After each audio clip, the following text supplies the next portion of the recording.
Hello friends, welcome to our YouTube channel GK by Ajit sir में आपका स्वागत है। दोस्तों हम आज अपनी सीरीज को आगे बढ़ाते हुए स्टार्ट करते हैं हरियाणा के अंदर जो महत्वपूर्ण पुस्तकें हैं और उनके लेखक। देखिए दोस्तों, एचएसएससी के जितने भी एग्ज़ाम होते हैं उनमें से पुस्तकों और उनके लेखकों से संबंधित क्वेश्चन हर बार आते हैं, हमेशा आते हैं। तो उसी कड़ी को हम आगे बढ़ाते हुए स्टार्ट करते हैं अपना आज का प्रोग्राम। अपना प्रोग्राम क्या रहने वाला है, देखिए दोस्तों। ठीक है, सबसे पहले बात करते हैं हर्षवर्धन की राज्य कवि के बारे में। ठीक है, पुस्तकों के नाम है, रचयिता कौन है। ठीक है, तो हर्षवर्धन की राज्य कवि कौन थे। सबसे पहले तो इस चीज़ के बारे में बात करते हैं, रचनाओं के बारे में बात करेंगे, लेकिन उससे पहले बात करते हैं कि हर्षवर्धन के राज्य कवि कौन थे। हर्षवर्धन के जो राज्य कवि थे वो बाणभट्ट थे।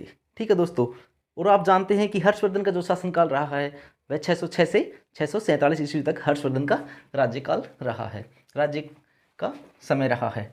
ठीक है दोस्तों, हर्षवर्धन के राज्य कवि कौन थे, बाणभट्ट। ठीक है, हर्षवर्धन के राज्य कवि थे और इन्होंने अनेक रचनाओं की रचना की है, जिसमें हर्षवर्धन के जीवन चरित्र को भी इन्होंने वर्णन किया है। तो दोस्तों, बाणभट्ट की जो रचना है वो हर्षचरित है। ये मत करना कि हर्षचरित रचना हर्षवर्धन की है, दोस्तों ऐसा नहीं है। ठीक है, इसके अपोजिट है, हर्षवर्धन की जो रचना है वो उसके बारे में बताएंगे। इससे पहले जो बाणभट्ट की रचना है वो दोस्तों हर्षचरित है। ठीक है, इसके बाद बात करते हैं कि हर्षवर्धन के द्वारा जो रचनाएं रची गई थी वो कौन सी थी। ठीक है, हर्षवर्धन के द्वारा जो रचनाएं रची गई थी दोस्तों वो थी रत्नावली, नागानंदम और प्रियदर्शिका। नागानंदम, रत्नावली और प्रियदर्शिका। इसको एक ट्रिक के माध्यम से भी याद करने का प्रयास करते हैं। देखिए दोस्तों, प्रिय नारी, अब देखिए प्रिय नारी, इसी कुछ चीज़ें ऐसी होती हैं जिनको अपने अकॉर्डिंग आप ढाल सकते हो और उसी के अकॉर्डिंग आप याद करने का प्रयास करते हैं। अब देखिए दोस्तों, प्रिय, प्रियदर्शिका, नागानंदम, ना से नागानंदम कीजिए और री से रत्नावली। यानी कि जब भी आए क्वेश्चन कि हर्षवर्धन की कौन सी रचनाएं हैं तो आप इन सब को याद ना रखते हुए सिर्फ एक चीज़ याद रखिए कि प्रिय नारी, प्रियदर्शिका, नागानंदम और रत्नावली, जो ये थी हर्षवर्धन की महत्वपूर्ण रचनाएं थी। इसके बाद बात करते हैं हेनसांग की रचनाएं। ठीक है दोस्तों, हेनसांग हर्षवर्धन के शासनकाल में भारत आया था। ठीक है, हर्षवर्धन के शासनकाल के दौरान ही भारत आया था। और हेनसांग की रचना है वो कौन सी है, सी यू की द लाइफ, सी यू की द लाइफ। ठीक है, सी यू की द लाइफ। ठीक है दोस्तों, इसके बाद बात करते हैं हेनसांग के बाद बात करते हैं कल्हण। कल्हण की कौन सी है। देखिए दोस्तों, कल्हण की जो रचना है वो राजतरंगिणी है। कल्हण की रचना जो है वो राजतरंगिणी है। देखिए, जब हम बुक से ये सब चीज़ें देखते हैं तो दो तीन हमें इकट्ठी मिलती है। कल्हण की राजतरंगिणी, पाणिनि की अष्टाध्यायी, कल्हण की राजतरंगिणी, पाणिनि की अष्टाध्यायी, चंद्रबरदाई की पृथ्वीराज रासो। ये तीनों चीज़ें, ये तीनों लगभग समान सी हमेशा हर किताब में दिखती है।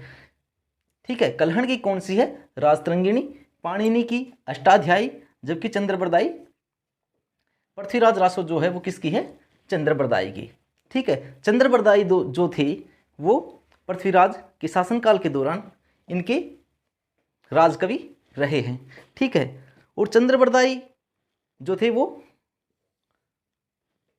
पृथ्वीराज रासो जो लिखी थी वो चंद्रबरदाई ने लिखी थी, जबकि चंद्रबरदाई जो थे वो पृथ्वीराज के शासनकाल के दौरान इनके राजदरबारी थे, राजकवि थे। ठीक है, इसके बाद बात करते हैं अलबरूनी। अलबरूनी की जो पुस्तक है वो किताब उल हिंद है दोस्तों। अलबरूनी की कौन सी है, किताब उल हिंद। और किताब उल हिंद में ब्रह्म सरोवर का वर्णन किया गया है। ब्रह्म सरोवर के बारे में इसमें बताया गया है। ठीक है दोस्तों, ब्रह्म सरोवर जो है कुरुक्षेत्र में है। इसके बाद बात करते हैं अलबरूनी की किताब उल हिंद के बाद राजाराम शास्त्री। एक की खेती किसकी है, राजाराम शास्त्री की। राजाराम शास्त्री ने कौन सी रचना लिखी है। और दोस्तों, ये एचएसएससी के एग्जाम में काफ़ी बार पूछी जा चुकी है कि एक की खेती जो है वो किसकी रचना है। तो दोस्तों याद रखना, राजाराम शास्त्री की रचना है एक की खेती। ठीक है, इसके बाद बात करते हैं सीप के मोती टूटते बंधन, सीप के मोती और टूटते बंधन। दोस्तों आजकल है ना, रिश्ते बड़े नाजुक होते हैं, ठीक है, रिश्ते बड़े नाजुक होते हैं, उनको टूटने से बचाना चाहिए, ठीक है। टूटते हुए बंधन और सीप के मोती, हेमराज निर्मम है, हेमराज निर्मम है, ठीक है दोस्तों, इनका रचनाकार। इसके बाद बात करते हैं नल दमयंती। एक किस्सा सुना होगा, नल दमयंती का, फेमस है दोस्तों। दीपचंद बहमन इसके रचनाकार हैं। दीपचंद कौन है इसके रचनाकार? दीपचंद बहमन इनके रचनाकार हैं। इसके बाद बात करते हैं बड़ी फंटास्टिक अपनी रचना है, देशा में देश हरियाणा, जित दूध दही का खाना, ऐसा मेरा हरियाणा। दोस्तों सुना होगा, जब हम 5th क्लास में पढ़ते थे तो उसमें था कि देशा में देश हरियाणा, हरियाणा देश एक ऐसा है जित हमेशा हरियाली से परिपूर्ण वातावरण होता है। देशा में देश हरियाणा, उदयभान हंस, देशा में देश हरियाणा, जित दूध दही का खाना, ऐसा मेरा हरियाणा, उदयभान हंस, उदयभान हंस, ठीक है। इसके बाद बात करते हैं दाहिने हाथ का शंख। दाहिने हाथ का शंख, दाएं हाथ में शंख कौन रखता है? दाहिने हाथ का शंख, ठीक है दोस्तों। दाहिने हाथ का शंख जो रचना है वो गुलाम हुसैन शाह जी की है, गुलाम हुसैन शाह जी की है, दाहिने हाथ का शंख, ठीक है दोस्तों। इसके बाद बात करते हैं, देखो दोस्तों, इसके बाद है टूटा हुआ आदमी। वर्कलोड इतना है कि आदमी आज के टाइम में अपने आप को थका सा महसूस करता है। कब? जब उसके ऊपर वर्कलोड आता है। यानी कि आज के टाइम में जहाँ भी देखो भाग दौड़ लगी रहती है, ठीक है दोस्तों। आदमी सुबह उठता है, सारा दिन कार्य करता है, फिर थका हारा अपने घर जाता है और सो जाता है, ठीक है। यानी कि टूटा हुआ आदमी जो है किसकी रचना है? टूटा हुआ आदमी जो रचना है वह मोहन राकेश की है। किसकी रचना है दोस्तों? टूटा हुआ आदमी मोहन राकेश की रचना है। इसके बाद देखो युद्ध चरित्र किसकी रचना है? खुशीराम शर्मा। युद्ध चरित्र जो रचना है वो किसकी है दोस्तों? खुशीराम शर्मा। युद्ध करते हुए भी ये बंदा खुशी महसूस करता है कि युद्ध हमेशा जीतने के लिए किए जाते हैं, युद्ध हमेशा जीतने के लिए किए जाते हैं, ठीक है दोस्तों। हार जीत तो लगी रहती है, लेकिन हमेशा खुश होकर के युद्ध करने चाहिए ताकि जीत मिले। और युद्ध चरित्र किसकी रचना है दोस्तों? खुशीराम शर्मा की है, ठीक है दोस्तों। इसके बाद बात करते हैं महाभाष्य। महाभाष्य की रचनाकार कौन है? महाभाष्य के जो रचनाकार हैं वो पंतजलि है महाभाष्य के रचनाकार, ठीक है दोस्तों।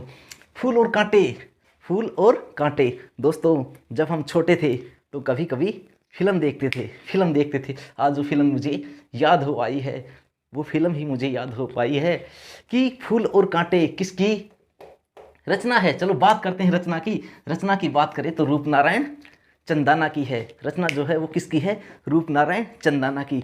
उसको हमने कभी देखा था तो वो फिल्म भी याद हो आई है, ठीक है। क्योंकि दोस्तों कुछ चीज़ों को याद करने के लिए हमें हमेशा एक दूसरी चीज़ को कोरिलेट करना चाहिए।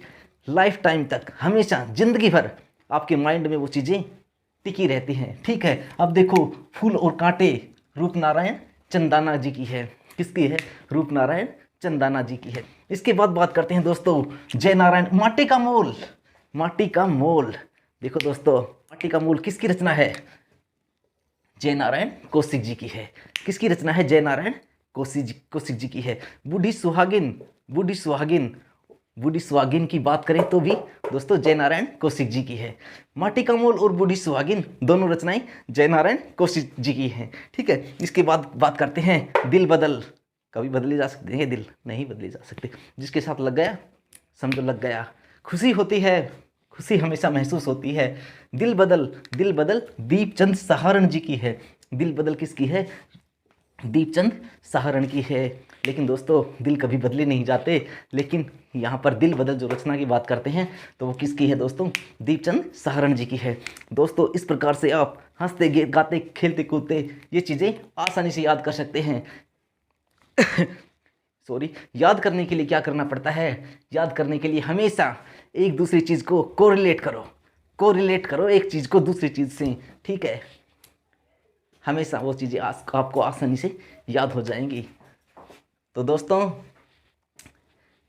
यहाँ पर हमने याद करने का प्रयास किया ठीक है दोस्तों, इस प्रकार से हरियाणा HSSC के जितने भी एग्ज़ाम होते हैं उनकी जो रचनाएं हैं, रचनाकार हैं, एक या दो क्वेश्चन हमेशा यहाँ से आता है दोस्तों। इसलिए वीडियो को बार बार देखिए, हो सकता है आपको बेनिफिट हो सकता है क्या, डेफिनेटली निश्चित रूप से आपको प्रॉफिट होगा दोस्तों।